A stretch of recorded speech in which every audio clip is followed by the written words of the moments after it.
Praise the Lord. இன்றைய வாக்குத்தத்த வசனம் சங்கீதம் 103 அதிகாரம் 8 வசனம்.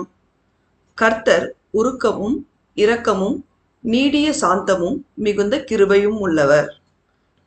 கிறிஸ்துவுக்குள் அன்பானவர்களே, சேனைகளின் கர்த்தராகிய இயேசு கிறிஸ்துவின் பிரியமான பிள்ளைகளாய் அவருடைய வார்த்தையின்படி கீழ்ப்படிந்து அவருடைய கற்பனைகளையும் கட்டளைகளையும் நியாயங்களையும் உத்தமமாய் கைக்கொண்டு நடக்கும் அவருடைய பிள்ளைகள் மீது அவர் உருக்கமும் இரக்கமும் நீடிய சாந்தமும் மிகுந்த கிருபையும் பேரன்பும் உள்ள தேவனாயிருக்கிறார்.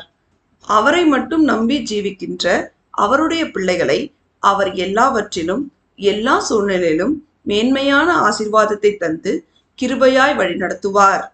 நாம் அனைவரும் அவருக்கு சாட்சியாய் வாழ்ந்து அவருடைய மகா பரிசுத்தமுள்ள நாமம் மகிமைப்படும்படி நடந்து கொள்வோமாக. தேவன் நம் அனைவரையும் ஆசீர்வதிப்பாராக. ஆமேன்.